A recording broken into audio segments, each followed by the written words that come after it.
কারণ সে কোনো বিবেকবান হয়ে এই কাজগুলো করতে পারে না, তার বিবেক নাই। বিবেক থাকলে সে কিভাবে এইভাবে পরীক্ষাগুলো চালু রাখতে পারলো এই কয়দিন? আচ্ছা, আপনারা যে শিক্ষার্থী, এই শিক্ষার্থীরা ছড়িয়ে ছিটিয়ে আছেন ঢাকার বিভিন্ন প্রান্তে, আপনারা সুসংগঠিত হতে পারেনি, কারণ কি? কারণ হলো রাস্তার অবস্থা বর্তমানে অনেক খারাপ। কারণ এই কদিন যে বৃষ্টির কারণে রাস্তা অনেক জায়গায় ভেঙে গিয়েছে। এছাড়াও মনে করেন যে বর্তমানে পরীক্ষার সময় তো সবার আসা সম্ভব না। এখন প্রতিনিধি দলও আপনাদের নেই, এই বিষয়ে আপনি কি বলবেন?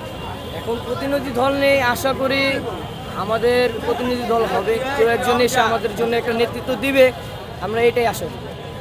ঠিক আছে, ধন্যবাদ। প্রকাশ করলে কি উনি কি মানে হয়ে যাবে, মানে উনি কি জায়গা থেকে মানে নড়তে পারবে না এমন কিছু? আপনারা কি সন্তুষ্ট না? না, আমরা সন্তুষ্ট না। আমরা তার এক দফা এক দাবি, তার পদত্যাগ চাই। Thank you.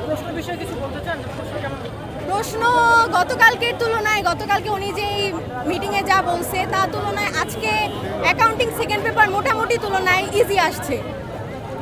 বাট হচ্ছে আমরা একটা কথাই বলবো যে উনি যত যাই করুক, আমাদের একটা কথাই, এক দফা এক দাবি, শিক্ষামন্ত্রীর পদত্যাগ। Thank you. কারণ আমরা প্রথমে যখন আমাদের চট্টগ্রামে ভোট স্থগিত করা হলো পরীক্ষা, তখন আমরা বলছিলাম যে এখানেও ভোট স্থগিত করা হোক পরীক্ষা, কারণ এখানে যদি আমরা পরীক্ষা দিই, ওখানে ওরা কিন্তু পরীক্ষা দিচ্ছে না। তো সেক্ষেত্রে আমরা যখন এখানে পরীক্ষা দেওয়া শেষ করে ফেলবো, ওরা তারপরে পরীক্ষা দেবে যখন ওদের এখান থেকে পানি নামবে। আর আমাদের দেখা যাচ্ছে